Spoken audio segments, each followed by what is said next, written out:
नमस्कार दोस्तों, स्वागत करते हैं आप सभी का। दोस्तों आप सभी लोग का सीडीपीओ का सेट डेली बेस पे चलाया जा रहा है। आपको डेली हर एक प्रैक्टिस सेट में 75 क्वेश्चन देखने को मिल रहा है। कल आप सभी लोग का 75 क्वेश्चन अपलोड कर दिया गया था, उसमें और जो बचा हुआ था 75 क्वेश्चन आज अपलोड होगा, ठीक है।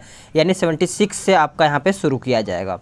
इसमें आपका मैथ्स का भी क्वेश्चन 10 क्वेश्चन है, तो वो आपको डिटेल के साथ पीडीएफ में दे दिया जाएगा। अगर आपने पीडीएफ डाउनलोड नहीं किया है तो पीडीएफ डाउनलोड कर लीजिए। सभी पीडीएफ आपको टेलीग्राम ग्रुप से मिल जाएगा और इसका भी पीडीएफ आपको टेलीग्राम ग्रुप में मिलेगा, तो उसको ज्वाइन कर लीजिएगा। वहाँ से सारा पीडीएफ आपको मिल जाएगा। वीडियो को शुरू से अंत तक देखिएगा और अपना स्कोर बताइएगा कि आप 75 क्वेश्चन में से आप कितना स्कोर कर पा रहे हैं। तो चलिए सेट को शुरू कर लेते हैं। क्वेश्चन नंबर 76 कहता है कि वनों के संरक्षण एवं संवर्धन से संबंधित क्रिया क्या कहलाती है। तो इसका सही उत्तर हो जाएगा ऑप्शन डी, सिल्वीकल्चर। सिल्वीकल्चर आपका राइट आंसर हो जाएगा सभी लोगों का। देखिए, वनों का संरक्षण एवं संवर्धन संबंधी आपका सिल्वीकल्चर कहलाता है। नेक्स्ट क्वेश्चन है, क्वेश्चन नंबर आगे का देखते हैं। 77 कहता है कि थायरॉक्सिन हार्मोन के अतिस्राव के कारण होने वाला रोग पूछा गया है। चलिए बताइए। इसका सही उत्तर हो जाएगा ऑप्शन ई, इनमें से कोई नहीं या फिर एक से अधिक हो जाएगा। ग्रेप्स रोग थायरॉक्सिन हार्मोन के अतिस्राव के कारण होने वाला रोग है। गाइटर थायरॉक्सिन हार्मोन की कमी के कारण होता है। नेक्स्ट क्वेश्चन है कि निम्न में से कौन प्रोटोजोआ जनित रोग है। तो प्रोटोजोआ जनित रोग पूछा गया है, तो आंसर आपका ई हो जाएगा, इनमें से कोई नहीं या फिर एक से अधिक। देखिए, कालाजार एवं मलेरिया प्रोटोजोआ जनित रोग है। खसरा और डेंगू रोग ये सब आपका, जैसे खसरा आपका और ये डेंगू हो गया, ये आपका क्या बोलते हैं, खसरा और डेंगू ये सब आपको वायरस के कारण ही होता है, ठीक है। चलिए आगे देखते हैं कि प्रकाश संश्लेषण के माध्यम से कुल स्थिरीकृत यानी स्थिरीकृत कार्बन डाइऑक्साइड का लगभग आधा भाग पृथ्वी पर कौन स्थिरीकृत करता है। तो इसका सही उत्तर हो जाएगा ऑप्शन सी, शैवाल उत्तर आपका यहाँ पे हो जाता है। पृथ्वी पर कुल प्रकाश संश्लेषण का 90% भाग जलीय पौधे व शैवालों द्वारा होता है। अगर कोई वस्तु वित्तीय पथ एवं एक समान डैश से चलती है तो उसकी गति को एक समान वित्तीय गति कहा जाता है। तो इसका उत्तर हो जाएगा ऑप्शन ए, चाल कहा जाता है, ए उत्तर हो जाएगा। नेक्स्ट क्वेश्चन है कि समतल दर्पण द्वारा बनने वाले प्रतिबिंब होता है। तो इसका उत्तर हो जाएगा आभासी होता है। एक समतल दर्पण हमेशा एक आभासी प्रतिबिंब बनाता है। दर्पण के पीछे प्रतिबिंब और वस्तु समतल दर्पण से समान दूरी पर होती है। आगे देखते हैं। अगला प्रश्न है कि पारिस्थितिकीय तंत्र का कौन सा घटक जैविक और अजैविक घटकों के बीच मध्यस्थ के रूप में कार्य करता है। तो इसका उत्तर हो जाएगा ऑप्शन सी, उत्पादक हो जाएगा। क्या हो जाएगा, 82 का देखा जाए तो सही उत्तर आपका सी हो जाएगा। अगला है कि निम्नलिखित में से कौन एक हरित गृह गैस नहीं है।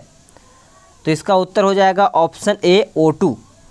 हरित गृह gas CO2, CH4, N2O, CFC, ठीक है। चलिए आगे देखते हैं। अगला है कि दूरदृष्टि दोष में प्रतिबिंब निम्नलिखित में से कहाँ पर बनता है। तो ये देखा जाए तो रेटिना के पीछे बनता है, आंसर आपका सी उत्तर हो जाएगा। भारत में जैव विविधता की दृष्टि से निम्नलिखित में से कौन कौन से संवेदनशील स्थल हैं। तो करेक्ट आंसर आपका ई हो जाएगा, इनमें से कोई नहीं या फिर एक से अधिक उत्तर हो जाएगा। सोडियम नाइट्रेट एवं डेक्सट्रेट रक्त में मिलाकर ब्लड बैंक में रखा जाता है। तो आप सभी लोग याद रखिएगा। और यहाँ पे भारत में जैविक, यहाँ पे देखिए इसका उत्तर आपका ई हो जाएगा। तो सभी स्थल जैव विविधता की दृष्टि से संवेदनशील माने जाते हैं, ठीक है। चलिए आगे देखते हैं।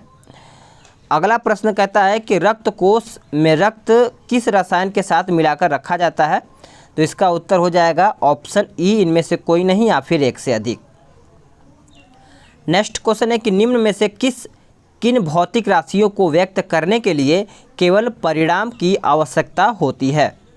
तो इसका सही उत्तर हो जाएगा ऑप्शन डी, विद्युत धारा आपका राइट आंसर हो जाएगा।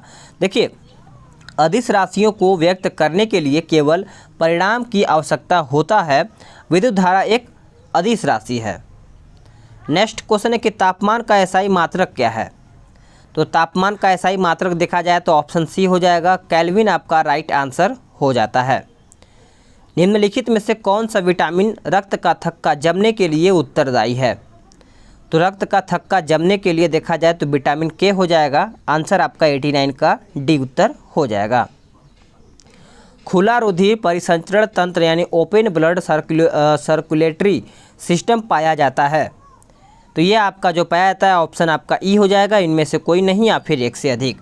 देखिए खुला रुधिर परिसंचरण तंत्र जो है वो देखा जाए तो तिलचट्टा, प्राण, कीट, मकड़ी आदि में पाया जाता है। नेक्स्ट क्वेश्चन है कि निम्न में से किसमें अनऑक्सीकृत रुधिर प्रभावित होता है? तो इसका उत्तर हो जाएगा फुफ्फुस धमनी हो जाएगा। आंसर आपका बी हो जाएगा।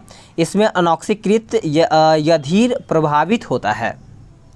नेक्स्ट क्वेश्चन है कि शरीर में कार्बन डाइऑक्साइड के अधिकांश भाग का परिवहन होता है किसके द्वारा या किस रूप में? तो यह आपका बाइकार्बोनेट्स के रूप में होता है। आंसर आपका 92 का देखा जाए तो सी उत्तर हो जाएगा। नेक्स्ट क्वेश्चन है क्वेश्चन नंबर 93 कहता है कि इनमें से कौन सा युग्म गलत सुमेलित है? तो इसमें से पूछा गया है कौन सा गलत है, तो सिल्वीकल्चर छिपकली का अध्ययन यह आपका गलत है। देखिए 93 का आपका उत्तर देखा जाए तो डी उत्तर आपका इसमें गलत है। सिल्वीकल्चर आपका वन्य कृषि का अध्ययन से संबंधित है। नेक्स्ट क्वेश्चन है कहता है कि निम्नलिखित में से कौन सा डीएनए में नहीं पाया जाता है? तो डीएनए में कौन सा नहीं पाया जाता है? तो आपका यूरासिल हो जाएगा। यूरासिल आरएनए में पाया जाता है, ये आप याद रखिएगा। पारिस्थितिकी तंत्रों में ऊर्जा का मुख्य स्रोत क्या है? तो इसका सही उत्तर हो जाएगा सौर विकिरण हो जाएगा। ये आपका राइट आंसर 95 का हो जाएगा। नेक्स्ट क्वेश्चन है कि भारतीय संविधान सभा का गठन निम्नलिखित में से किसके अनुसार किया गया था? तो ये किसके अनुसार किया गया था? तो कैबिनेट योजना के अनुसार किया गया था। आंसर आपका सी हो जाएगा।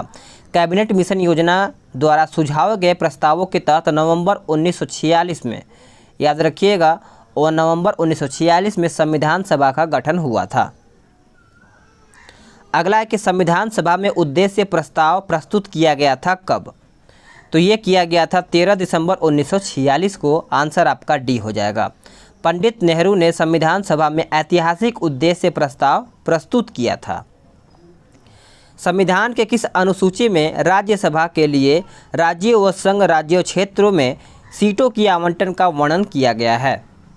तो इसका सही उत्तर हो जाएगा चौथी आपका सही उत्तर हो जाएगा।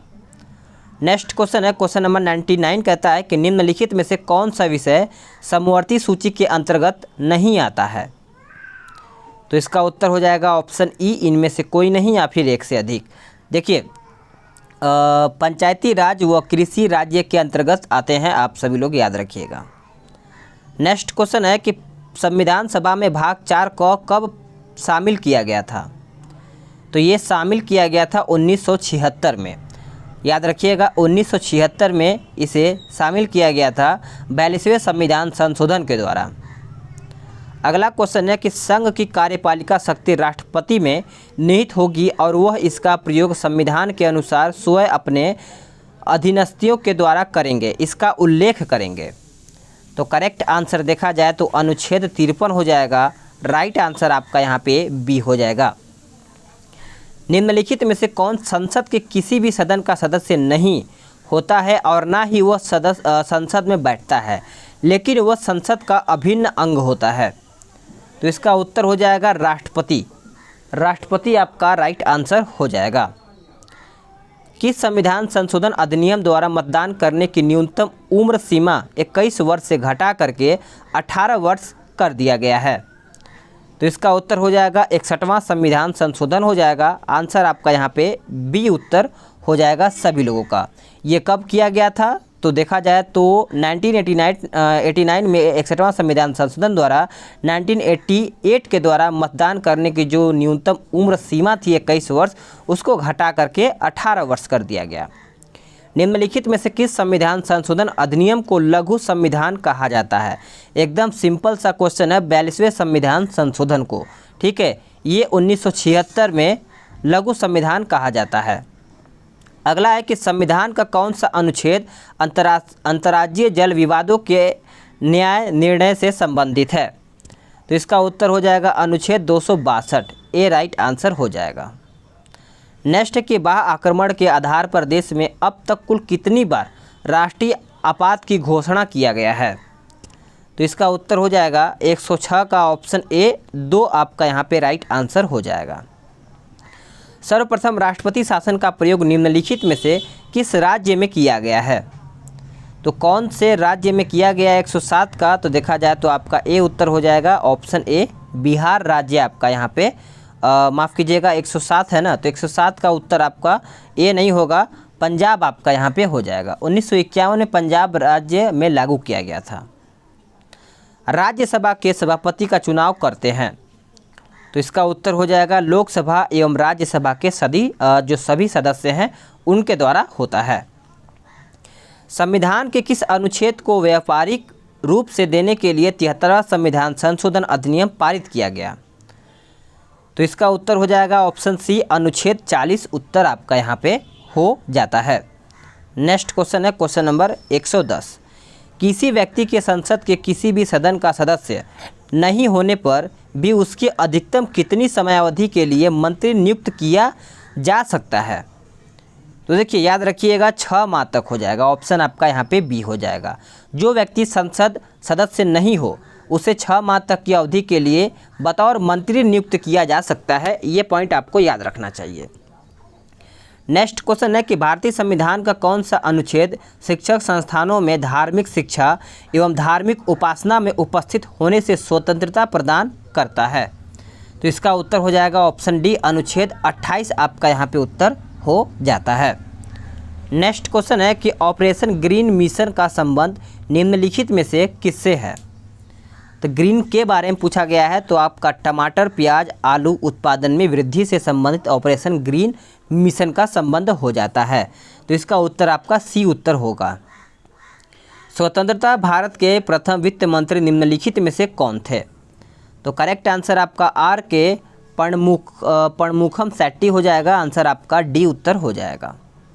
भारतीय संविधान के किस अनुच्छेद में बजट शब्द का प्रयोग किया गया है? तो बजट शब्द का पूछा गया है, तो ऑप्शन आपका ई हो जाएगा, इनमें से कोई नहीं या फिर एक से अधिक। देखिए भारतीय संविधान में बजट शब्द की चर्चा किसी अनुच्छेद में नहीं है। बजट शब्द के बदले संविधान में वार्षिक वित्तीय विवरण शब्द का प्रयोग हुआ है। नेक्स्ट क्वेश्चन है कि लिंग असमानता सूचकांक को मानव विकास रिपोर्ट में किस वर्ष शामिल किया गया? तो ये शामिल किया गया 2010 में शामिल किया गया था। प्रथम पंचवर्षीय योजना निम्नलिखित में से किस मॉडल पर आधारित था? तो ये देखा जाए तो हेराल्ड डोमर मॉडल हो जाएगा, आंसर आपका 16 का देखा जाए तो ए उत्तर हो जाता है। नेक्स्ट क्वेश्चन है कि निम्नलिखित में से किस उपकरण का प्रयोग वृहत स्तर पर मौद्रिक नीति के रूप में किया जाता है? बताइए। तो खुले बाजार की प्रक्रिया हो जाएगा, आंसर आपका यहाँ पे 117 का देखा जाए तो सी उत्तर आपका यहाँ पे हो जाता है। नेक्स्ट क्वेश्चन है क्वेश्चन नंबर 18, कहता है नाबार्ड के संबंध में निम्नलिखित कथनों पर विचार करके बताइए। बताइए इसका उत्तर क्या होगा? तो इसका उत्तर केवल एक ही होगा, यानी नाबार्ड का गठन 1982 में हुआ था। नाबार्ड केवल कृषि क्षेत्र को साख सुविधा प्रदान करता है, ये आपका गलत है। देखिए यह कृषि एवं ग्रामीण विकास क्षेत्र को साख सुविधा प्रदान करता है, यानी ग्रामीण विकास क्षेत्र को भी देता है। आगे देखते हैं, आरबीआई के पास विभिन्न व्यापारिक बैंकों की कुल जमा एवं आरक्षित राशि का निर्धारित भाग क्या कहलाता है? तो ये कहलाता है नगद आरक्षित अनुपात हो जाएगा, आंसर आपका 119 का सी उत्तर हो जाता है। नेक्स्ट क्वेश्चन है गार यानी जनरल एंटी अवॉइडेंस रूल्स का संबंध निम्नलिखित में से किससे है? तो ये देखा जाए तो कराधान प्रणाली हो जाएगा, आंसर आपका 120 का बी उत्तर हो जाएगा, जिसका उद्देश्य विदेशी निवेश को प्रोत्साहित करना है, याद रखिएगा। अगला है कि जलवायु चरम है, ठीक है, वर्षा बहुत कम होती है और लोग खाना बदोश चारवाहा हुआ करते थे। उपरोक्त कथन निम्नलिखित में से किस क्षेत्र का सबसे अच्छा वर्णन करता है? तो इसका हो जाएगा मध्य एशियाई स्टेपी हो जाएगा, आंसर आपका यहाँ पे बी उत्तर हो जाएगा। मिश्रित खेती का प्रमुख विशेषता निम्नलिखित में से कौन सी है? तो देखा जाए तो आपका पशुओं का पालन और फसलों की एक साथ खेती करना। तो इस प्रकार से देखा जाए तो आंसर आपका यहाँ पे सी उत्तर हो जाता है। नेक्स्ट क्वेश्चन है कि भारतीय जनगणना 2011 के अनुसार बिहार में ग्रामीण जनसंख्या का प्रतिशत क्या है? तो इसका उत्तर हो जाएगा 88.71% उत्तर हो जाएगा। इजराइल के साथ सीमा साझा करता है कौन? अभी आपका चर्चा में इजराइल रहा है, तो आपने अच्छे से आज का इसका करिए। लेबनान, सीरिया, जॉर्डन एवं मिस्र हो जाएगा। स्थायी पवन को जो अस्व अक्षांश से भूमध्य रेखीय क्षेत्र तक जाती है के रूप में जानी जाती है, यानी किस रूप में जानी जाती है? तो व्यापारिक हवा के रूप में जानी जाती है। आंसर आपका बी हो जाएगा। दोदा बेटा चोटी निम्नलिखित में से किस पर्वत श्रृंखला पर स्थित है? तो ये नीलगिरी पहाड़ियों पर स्थित है। आंसर आपका 126 का ए उत्तर हो जाएगा, जिसकी ऊंचाई याद रखिएगा 2637 मीटर लगभग आपका देखा गया है। सर्दियों की शुरुआत में तमिलनाडु के तटीय क्षेत्रों में वर्षा का क्या कारण है? तो वर्षा का कारण पूछा गया है, तो उत्तर पूर्वीय मानसून हो जाएगा। आंसर आपका यहाँ पे बी उत्तर हो जाएगा। कोयना नदी किसकी सहायक नदी है? कोयना, तो ये आपका कृष्णा की सहायक नदी है। ये आपका यहाँ पे उत्तर हो जाएगा, याद रखिएगा। नेक्स्ट क्वेश्चन है कि निम्नलिखित में से कौन सा देश विश्व में रैपिड्स का सर्वाधिक उत्पादन करता है? रैपिड्स यानी रेपसीड हो जाएगा, माफ़ कीजिएगा, रेपसीड लिखा है। तो इसका उत्तर हो जाएगा ऑप्शन डी, कनाडा करता है आपका। आगे देखते हैं। अगला क्वेश्चन है कि देश में ग्रेफाइट का सर्वाधिक भंडार किस राज्य में स्थित है? तो इसका उत्तर हो जाएगा अरुणाचल प्रदेश में आपका यहाँ पे हो जाएगा। नेक्स्ट क्वेश्चन है कि सहारा रेगिस्तान में उत्तर पूर्व तथा पूर्व से पश्चिम दिशा में चलने वाली गर्म तथा शुष्क पवन है, जो अफ्रीका के पश्चिमी तट की उष्ण व आर्द्र पवन में शुष्कता आती है, ये शुष्कता लाती है, जिससे मौसम सुहावना एवं यानी स्वास्थ्यप्रद हो जाता है। तो इस प्रकार से इसका उत्तर आपका सी हो जाएगा, हर्मटन हो जाएगा। विश्व का सबसे बड़ा चाय निर्यातक देश कौन सा है? तो इसका उत्तर आपका केन्या हो जाएगा, विश्व में पूछा गया है। निम्नलिखित में से कौन सा राज्य बॉक्साइट का सबसे बड़ा उत्पादक है? तो बॉक्साइट का देखा जाए तो उड़ीसा आपका यहाँ पे हो जाएगा। भारत में ऊर्जा क्षेत्र में अक्षय ऊर्जा स्रोतों का प्रतिशत योगदान कितना है? तो आपका 22% हो जाएगा। मत्स्य ग्रहण के प्रमुख क्षेत्र किन अक्षांशों के मध्य पाए जाते हैं? तो इसका उत्तर 40 से 50 हो जाएगा, यानी 40 डिग्री से 50। कासाब्लांका किस उद्योग के लिए विश्व में प्रसिद्ध है? तो इसका उत्तर क्या होगा? आपका रसायन हो जाएगा। बॉब ए मंडल किस को जोड़ती है? तो ये देखा जाए तो इसका उत्तर आपका लाल सागर एवं अरब सागर। स्वर्णिम पैगोडा का देश कहा जाता है? तो स्वर्णिम पैगोडा देखा जाए तो आपका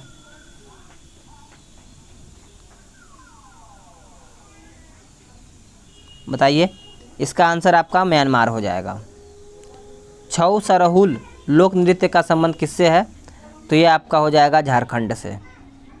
हरगोविंद खुराना को किस खोज के लिए नोबेल पुरस्कार दिया गया था? सभी को पता होगा, कृत्रिम जीन संश्लेषण के लिए इनको दिया गया था। ये आपका मैथ्स का क्वेश्चन है, तो इसको परेशान न होइएगा, मैथ्स आपको दे दिया जाएगा पीडीएफ के थ्रू, और इसका डिटेल भी आपको यहाँ पे दे दिया गया है। ठीक है, डिटेल आप अच्छे से इसको लगा लीजिएगा। तो चलिए मिलते हैं एक नई वीडियो में।